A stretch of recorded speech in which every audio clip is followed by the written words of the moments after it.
Many years ago, I discovered a board game called Stratego. And as the name suggests, it's a table board game of strategy. And two armies face off. There's two players, and each of the players can see their own soldiers. There's a label on one side, but not on the other. But they can't see the power or the rank of the soldiers in the army that are facing them. And so one of the keys then to winning this board game of Stratego, is the original placement. Where are you going to place all the various powerful players in the little army game of Stratego? So each side can only see their own side. They cannot see the other side. And after you've played this game a few times, you kind of learn how your opponent thinks. You can then better strategize your moves of how you want to place based upon the player on the other side. Now, there's another table board game that my extended family enjoys playing, and it's a war strategy game called Risk.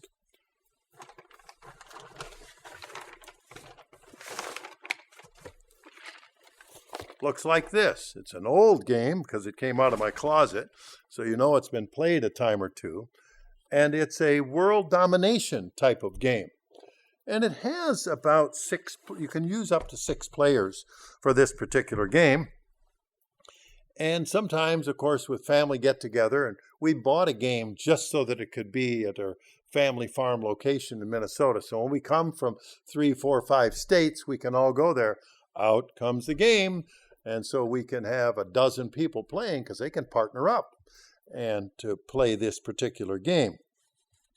And so when you have partners, then you can strategize together. And of course, the goal of the game is really quite simple. The game board of Risk is a map of the entire world, and the winning player, the objective is to defeat every other opponent and therefore conquer every country in the whole world. World domination. The game of Risk reveals then the personality of the players. How much is each person willing to risk in order to defeat the opposing army, and conquer another nation and ultimately the whole world? And while the table games of Stratego and Risk are simply games, the real-life scenario that's represented by Stratego and Risk has been going on for thousands of years. Let's take a look at some of the beginnings of this game in Isaiah 14, starting in verse 12. In Isaiah 14 and verse 12, and here we're talking about an opponent.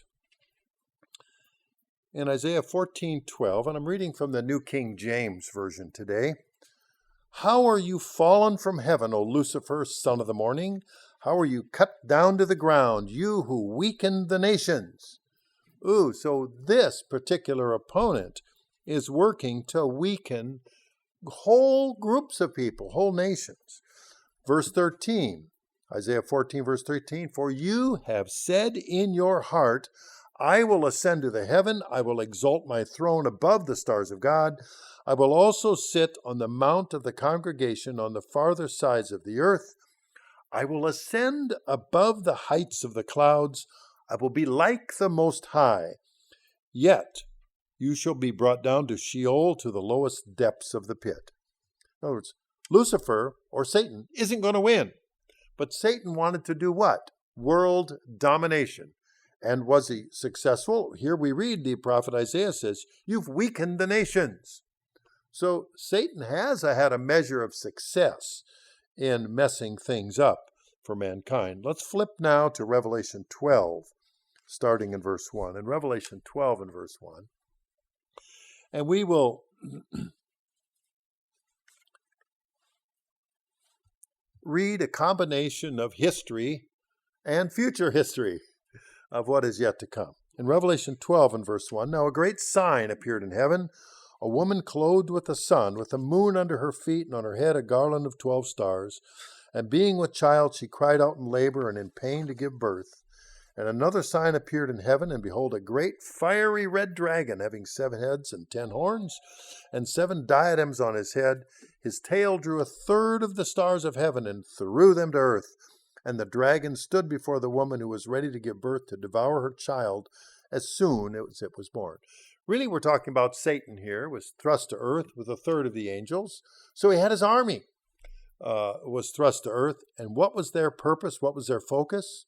It says, before the woman who was ready to give birth. Now, the woman throughout the Bible is often referred to rhetorically as God's church, the people who are following Jesus Christ. And ready to give birth, again, we have the birthing scenario as meaning a resurrection to a spiritual birth when Christ returns. And so the woman who is ready to give birth, there's a fulfillment of prophecy coming. And what does Satan want to do?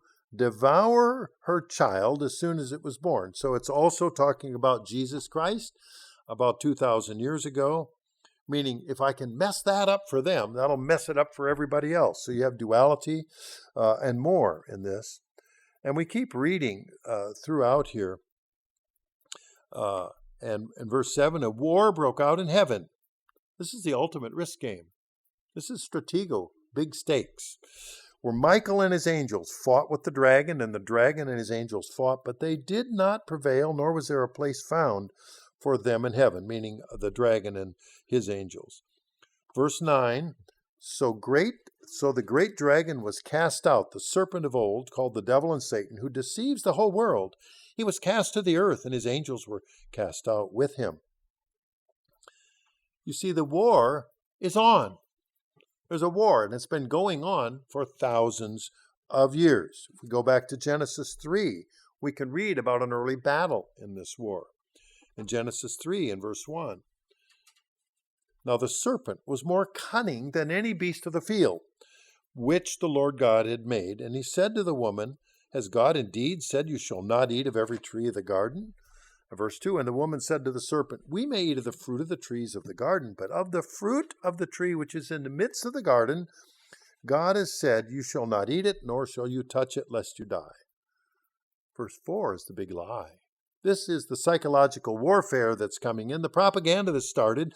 In verse 4, the serpent said to the woman, you will not surely die. So the war is on. It said the complete opposite of what God said to Eve. He goes on, verse 5, for God knows that in the day you eat of it, your eyes will be opened and you will be like God, knowing good and evil. Who is it that wanted to be like God, like the Most High? It was Satan himself. And he's saying, you too, hey, you could be like me and be above God in that sense. And so if we read on in Genesis 3, of course, the woman eats of the fruit. And we jump down to verse 13. And the Lord said to the woman, what is this you have done?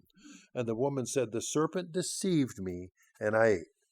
I found this interesting because she recognized the problem. How many of us recognize when we've been deceived? I think it was, Benjamin Franklin, one of these, a famous character in recent history, said it's easier to deceive someone than it is to convince them that they've been deceived. So Eve recognized she had been deceived. And yet today the world does not realize so many of them have been deceived. But there's this struggle, this ongoing struggle, this world game of risk, as it were. And some are willing to risk. What do they have? And of course, they dismiss what God has to say. They dismiss God's word. In the book 5,000 Year Leap by W. Cleon Skousen, he noted how do people gain wealth throughout the 5,000 years of recorded human history. And he said people gain wealth by taking it from other people. And a way to do that is to gain power, and then you gain wealth. And so you have this historic pattern of people throughout history wanting to take things from other people rather than producing them themselves, taking them from the producers. And it wasn't until the late 1700s in North America that a different mindset was established. It was a way to gain wealth. When America was established as a country, people gained wealth by serving the needs of other people. And Mr. Skousen explained this whole philosophy, the concept of gaining wealth by serving other people is really a biblical concept. You follow the Ten Commandments. It doesn't say gain wealth by taking it from other people. What does it say? Respecting people's property, respecting their decisions, and don't take what isn't yours. Don't worship what isn't But yet we have a human history, of people taking things from other people. I saw an interesting website. It's called therichest.com.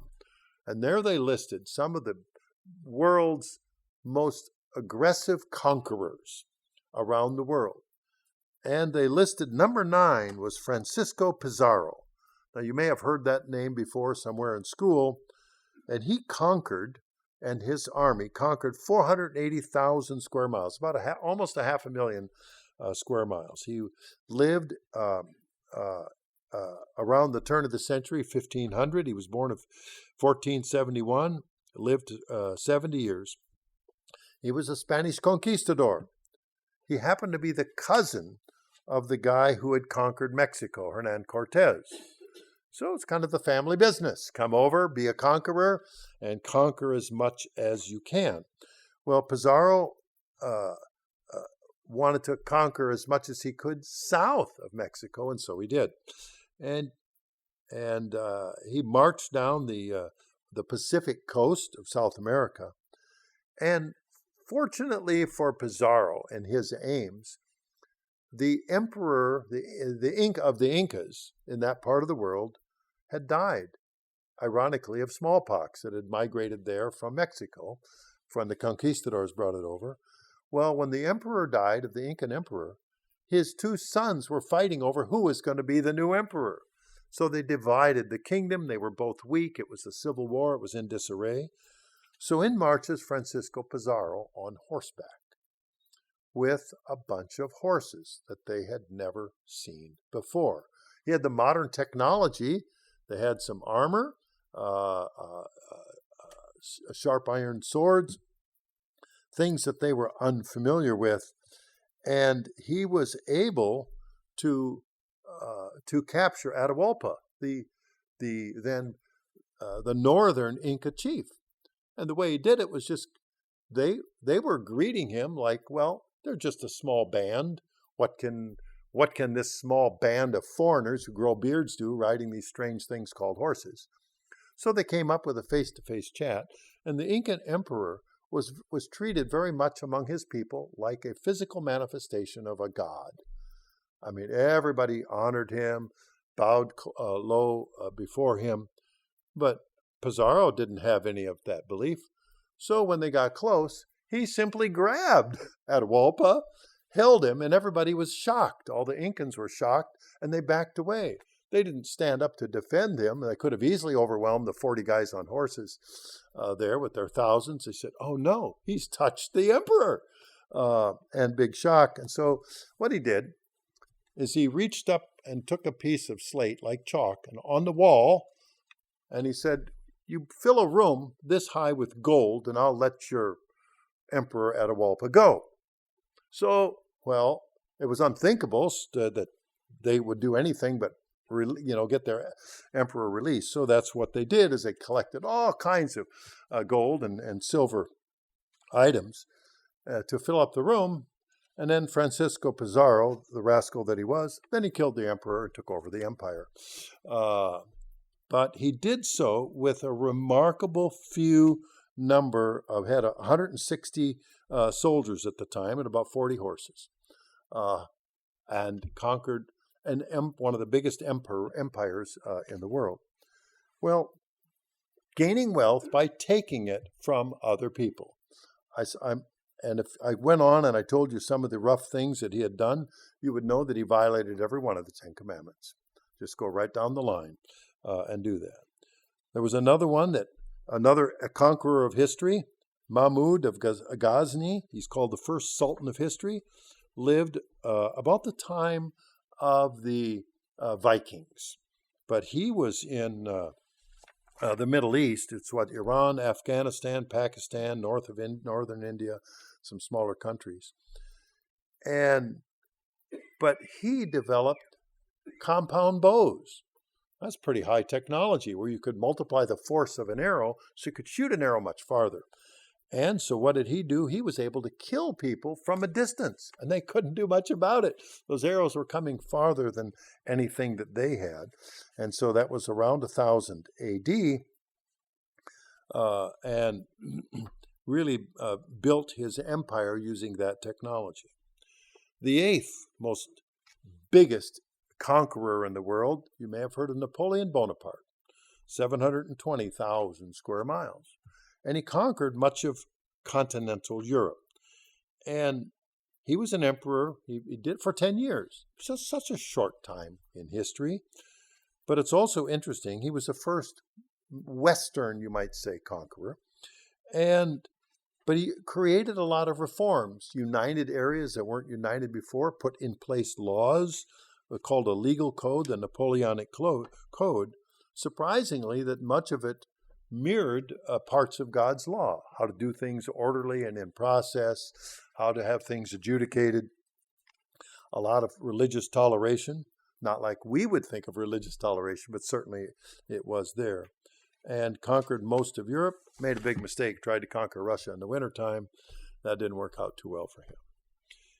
Then, of course, number 6, this conqueror conquered 1.3 million square miles. His name was Adolf Hitler, and we can just go down the line and say clearly he didn't even come close to even thinking about keeping the 10 Commandments, but filled with propaganda and death, bigotry, hatred, violence.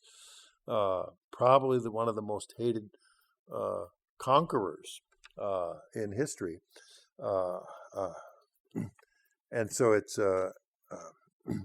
there are more than 55 million people died in World War II in that entire era. That's a lot of people.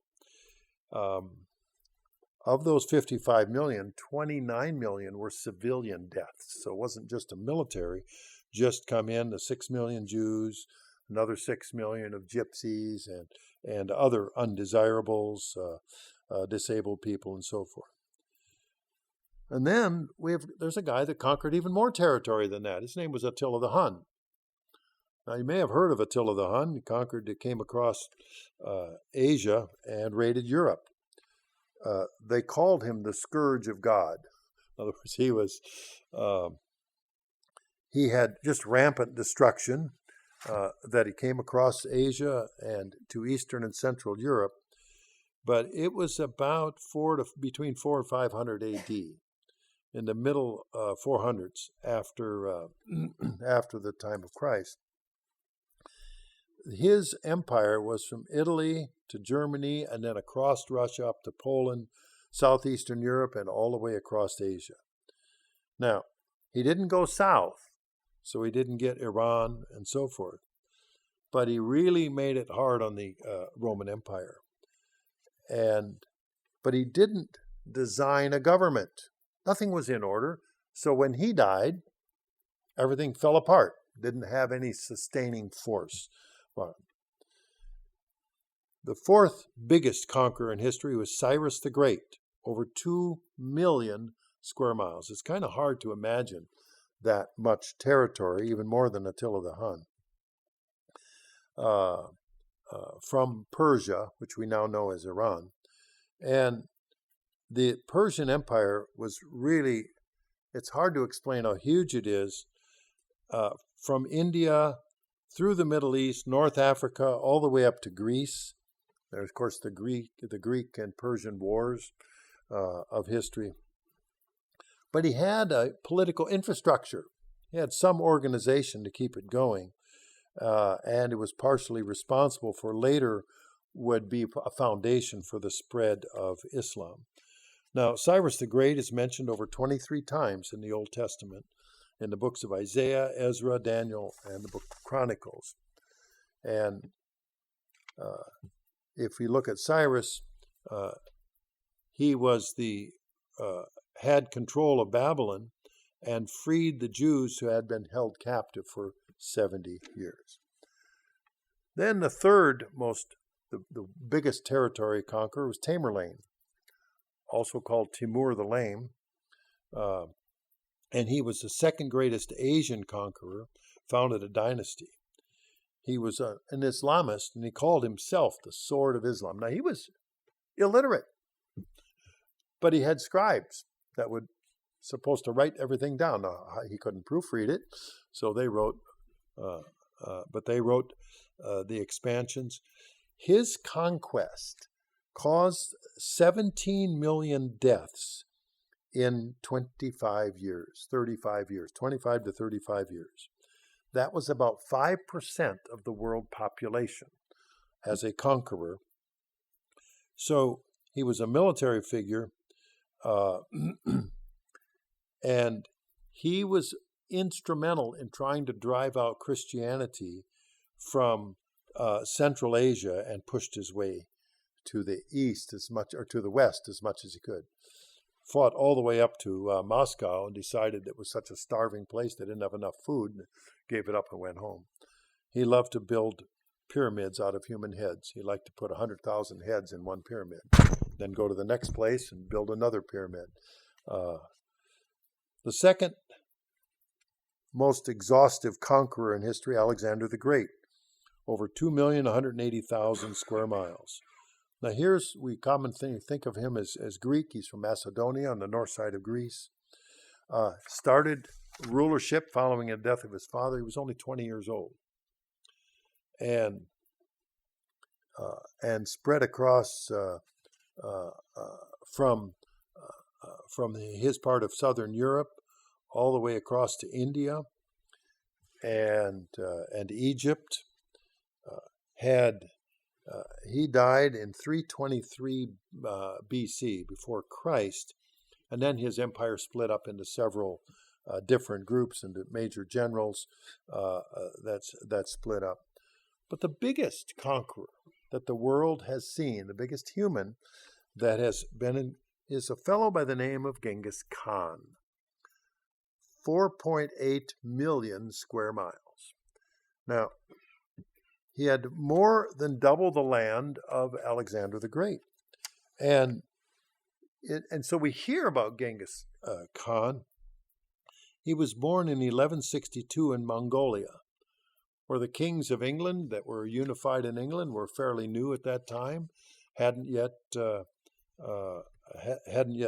Great Britain hadn't blossomed yet, but he put the tribes together, the nomadic tribes, in Mongolia, and then started invading everybody around him.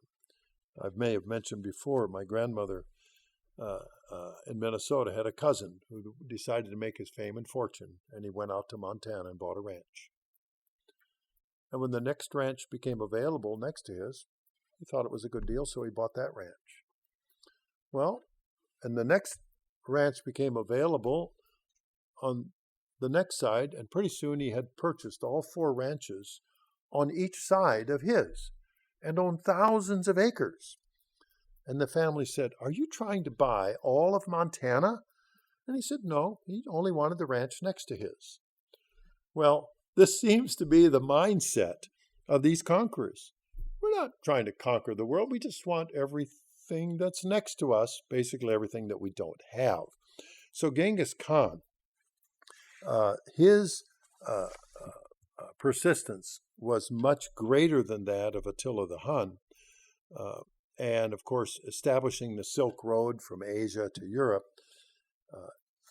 Indeed, today, 1/3 of the people in Germany have a heavier epicantral fold on the top of the eyelid, as do I, a little heavier fold because of the hordes of Khan, where they would come through and leave their genetic footprint through raping all of the locals that were in that particular region. It's not uncommon, and if you study history, when they heard that the hordes were coming in Europe, every woman who could get pregnant desperately tried to get pregnant before the hordes came, so they would not have to bear a child from one of the Genghis Khan's army. And so they would escape to the mountains, dig a hole somewhere, and hope that it would pass by. And of course, those are the biggest humans in history, following methods of warfare to get things that they didn't work for. They were just taking it from other people. Now, we can go through the Bible and read about a lot of people who were conquerors, who were actually faithful in the Bible. And we can read through Hebrews 11, and I'll just refer to a few of those. But we can read about Samson and Jephthah and Gideon and David. And we read through, but if you take a look, what did they conquer? They were defenders. Defending the property or the land that were given to them and promised to them through the Abrahamic promise of God. So if you take a look at each of these cases, and as we go through Hebrews 11, we go down the line, and we can read and I'm going to flip down to verse 13, and it talks about a number of the faithful forefathers and mothers. They all, verse 13, they died in faith, not having received the promises, but having seen them afar off. They were assured of them, they embraced them, and they confessed that they were strangers and pilgrims on the earth. In other words, we know that we're only here temporarily. It's just for a short time. They knew that. They recognized their own mortality, but they also knew God's promises. They had seen what God had promised from afar off. And if we, verse 16, but now they desire a better, and that is a heavenly country. Therefore, God is not ashamed to be called their God, for he has prepared a city for them. And he goes on to describe and explain about Abraham and Isaac and Jacob and Esau and the children of Jacob, including Joseph. It goes on to describe in Hebrews 11 about Moses and how he left Egypt and came back, and how each of them had to overcome things in their lifetime. And we come down to verse 30. And we read, by faith the walls of Jericho fell down after they were encircled for 7 days. God had promised them this particular land, but he said, I'm going to give it to you. Follow my instructions so that I can give it to you. And of course they did. They followed those instructions, marched around, and the city walls fell down. And they were gifted that particular area. But if we read on about the people who had a lot tougher time than that, verse 32, what more shall I say? And it's Hebrews 11. For time would fail me to tell of Gideon and Barak and Samson and Jephthah and David and Samuel and the prophets who through faith subdued kingdoms, worked righteousness, obtained promises, stopped the mouths of lions, quenched the violence of fire, escaped the edge of the sword, out of weakness were made strong, became valiant in battle, turned to flight the armies of the aliens, invading foreigners. Women received their dead raised to life again. Others were tortured, not accepting deliverance that they might obtain a better resurrection. Think you got it tough? Have somebody put you on the torture rack, brought a hot iron up to you, and said, renounce your faith, or do X, Y, Z that is contrary to God's will? And they were tortured. They could have been delivered by simply throwing over the truth. They didn't. Verse 36, still others had trials of mockings and scourgings, of chains and imprisonment. Stoned. You know, Paul was stoned and left for dead. Now, I've been hit by a stone. Hurt. Left a bruise. Didn't like it very much. That was just one little stone. No cement blocks hit me. No big stones. No dozens or hundreds of stones. Because you know that's going to leave a mark if a little one does. And yet, and then it goes on to say in verse 37, they were sawn in two. You know how they sawed them in two? They took a log that was hollowed out, and they put a person in it, and then they sawed the log in half, because you can saw the wood easier than you could saw a person.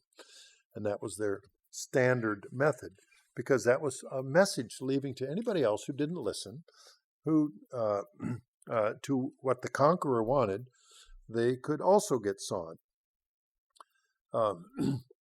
They were tempted, slain with the sword, wandered about in sheepskins and goatskins. Why sheepskins and goatskins? If you don't have any clothes and you don't have the means to make your own clothes, the best you can do is to make clothing out of the skins of the animals that you can capture. It says, destitute, afflicted, tormented, of whom the world was not worthy. In other words, they were better than that. They wandered in deserts and mountains and dens and caves of the earth. And all of these, verse 39, having obtained a good testimony through faith, did not receive the promise. Well, that's got to hurt. You bought a ticket and didn't get the prize. You went through all of that and nothing happened. You say, I've gone through all of my life and now here I am at the end of my days and I did not gain anything from it. Oh, woe is me. But what does it say in the next verse?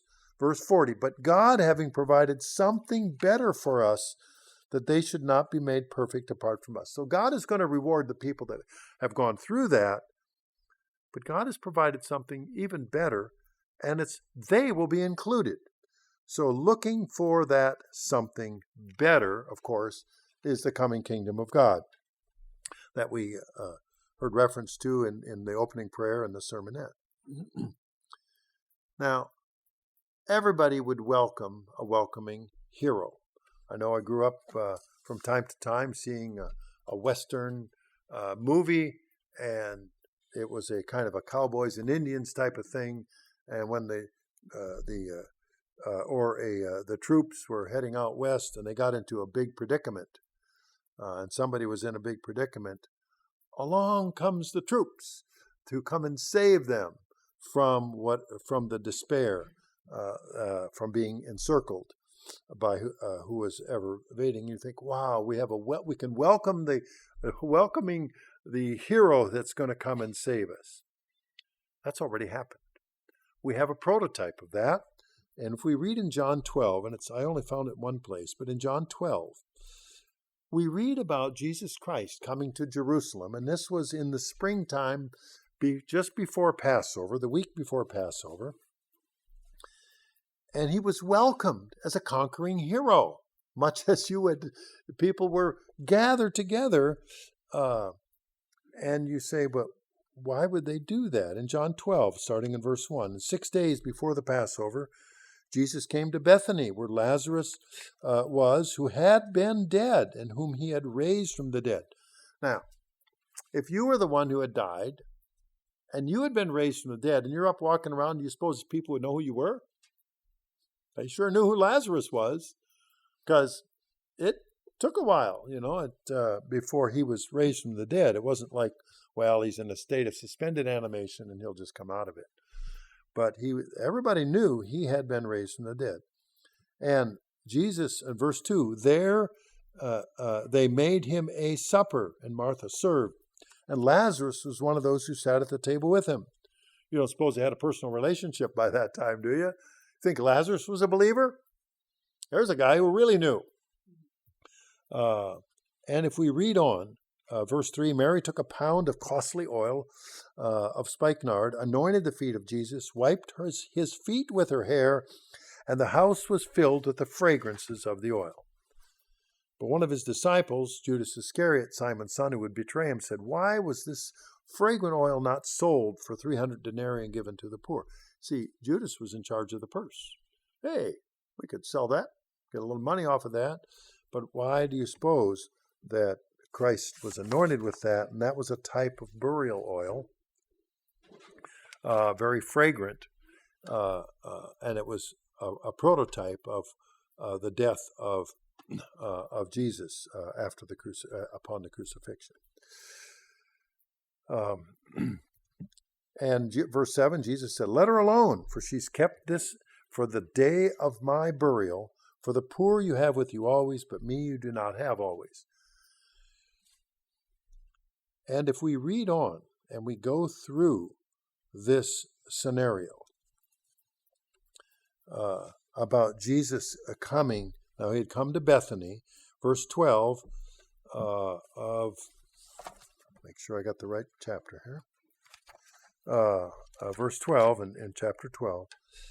The next day, a great multitude that had come to the feast, meaning they're gathering for the spring feasts, and they heard that Jesus was coming to Jerusalem. They took branches of palm trees and went out to meet him and cried out, Hosanna, blessed is he who comes in the name of the Lord, the King of Israel. Then Jesus, when he had found a young donkey, sat on it, and as it is written, Fear not, daughter of Zion, behold, your king is coming, sitting on a donkey's colt. His disciples, we read on in verse 16, did not understand these things at first, but when Jesus was glorified, they remembered that these things were written about him and that they had done these things. Why do you suppose there was a triumphal entry? Because what was happening at that time is Jesus came to demonstrate what was soon to happen, and that was that he would put aside, and God would resurrect him to destroy death. So this was a huge triumph. Everybody didn't know it, but he had this scenario. He had raised Lazarus, was very popular for that, and people was celebrating this, and now Jesus himself was demonstrating being resurrected from the dead. This was the precursor to that. So this warfare has been going on, not just mankind, all through history, but the psychological warfare, the spiritual warfare was happening. And of course, if we read elsewhere in chapter 12, he had enemies, religious enemies, that were trying to impede him. Indeed, even one of his disciples, Judas Iscariot, was against him with regard to using of the oil. So when we read then the books as we have on the books of Isaiah and Revelation, we read about the ultimate real-life stratego and risk games. If we take a look, in the days of Nebuchadnezzar, who was the head of the Babylonian Empire, the prophet Daniel explained how the course of history would play out. Ultimately, long after the time of King Nebuchadnezzar, there would be 10 kings who arose and would attempt to do what? Take over the world. Where have we heard this before?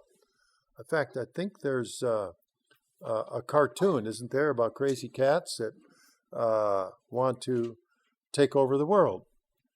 And here we read in Daniel 2 in verse 44. In Daniel 2 and verse 44, and in the days of these kings, the God of heaven will set up a kingdom which shall never be destroyed, and the king shall not be left to other people. It shall break in pieces, consume all these kingdoms, and it shall stand forever. You see, Daniel was interpreting the dream of Nebuchadnezzar about how eventually it would that in future generations there would arise 10 kings, the 10 toes of the statue of Nebuchadnezzar, that would attempt to rule the world. And what do? Fighting the return of Jesus Christ. But are they going to be successful? And we read Daniel said, it's not going to happen. It's not going to be successful. Earlier we looked at the people of Israel when they were conquering the city of Jericho. In Joshua 6 and verse 5, they were to march around the city for 6 times, and the 7th time, we read in Joshua 6:5, it shall come to pass when they made a long blast with the ram's horn, and when you hear what? A whimper, a cry, whining, fussing. It says, you hear the sound of the trumpet. All the people shall shout with a great shout, and then the wall of the city will fall down flat, and the people shall go up every man straight before him. So the sound of the trumpet was the signal that there was a conquering going on. There was a significant event. And when you have a significant event, I want you to think about being in a stadium that holds 50 or 60,000 people, and some exciting play, maybe an athletic event or something goes on, and a big score is made. What do you hear?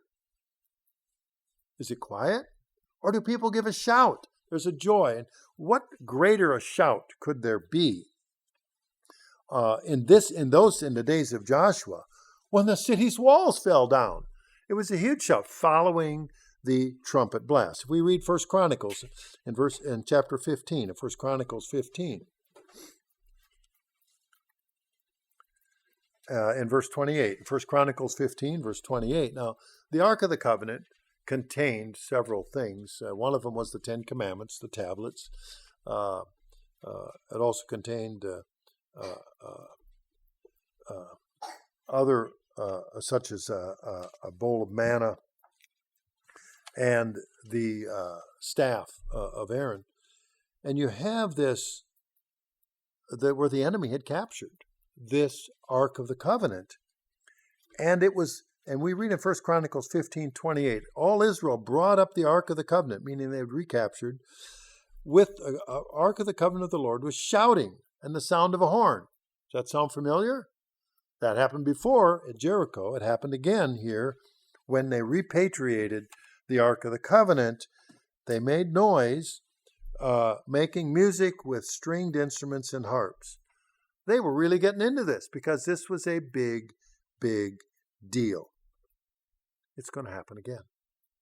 If we turn to 1 Thessalonians 4 and 1 Thessalonians 4 and verse 15, we're going to read about another circumstance. In 1 Thessalonians 4, starting in verse 15, for this we say to you by the word of the Lord, that we who are alive and remain until the coming of the Lord will by no means precede those who are asleep. For the Lord himself will descend from the heaven with a quiet little whimper that we hardly can hear. Or what does it say? Descend from heaven with a shout, with the voice of an archangel, and with what? The trumpet of God. Now, can you play the trumpet very quietly? Kind of hard to do. You've got to have enough force, enough air to expel, to blow through the horn to make that trumpet sound. And we read on, and the dead in Christ will rise first, and then we who are alive and remain shall be caught up together with them in the clouds and meet the Lord in the air, and thus we shall always be with the Lord. That's a huge event. We see this pattern occurring over and over again with the trumpet, with the shout. Even the psalmist in Psalm 47, verse 5, reinforces this message. In Psalm 47, verse 5, God has gone up with a shout, the Lord with the sound of a trumpet. You see how these work together? There's the sound of the trumpet, and people are responding enthusiastically. And you say, well, that's all nice, so I'll just sit on my hands and wait. Maybe keep my head down and my mouth shut. Hope I'm not the one that's sawn asunder or stoned. Right? Run and hide in the caves. Let's turn to Philippians 4 and verse 13. First, I want to read the mistranslation. Philippians 4, verse 13. The New King James comes out and it says, I can do all things through Christ who strengthens me. But if we dig a little deeper into that verse, we would know that it says, and it means, I can endure all things through Christ who strengthens me. So our job is to know and to accept the truth, prepare for the trumpet of God, and of course it's going to be natural to shout on that great time. But meantime, we can endure whatever it takes, and it may take some doing before the return of Christ. And we don't have any day nor the hour. We may not know the year. We might not even know the decade. Although things look a lot closer now than they did last year and the year before, and it's coming a lot closer. And then if we go back and we read Numbers 29, verse 1, that we covered before. In Numbers 29 and verse 1, in the 7th month, on the 1st day of the month, that's today, you shall have a holy convocation. That's a get-together. You shall do no customary work, for it is a day of blowing of trumpets. So God wanted us to bring an offering, to show our treasure to where our heart would be, to put our heart into his work, into his church, into his truth. And by so doing, he grabs our attention. He gets our attention and says, you need to focus on this, because this is an important time. This is a turning point in world history. This isn't one of these other conquerors who come sweeping through, conquering hundreds of thousands or millions of square miles and murdering people by the thousands, hundreds of thousands, by the millions. No, Jesus Christ is coming to return to this earth for the very purpose of helping people to live, and to live the right way, to live a healthy way, and to be able to enjoy the coming kingdom of God. And soon we'll be able to celebrate that. And that's coming up awful fast in this prototype called the Feast of Tabernacles. First we'll have the Day of Atonement, which pictures the putting away of Satan. And then following that, we will be able to celebrate that time when there won't be any more world conquerors coming, because God will have established his government on earth. And the next time, when Jesus comes to Jerusalem, like he did the first time, and conquered death then for himself, God conquered death for Jesus, the death will be conquered for everyone. And things will be put on a better path, and of that world and of that government there will be no end.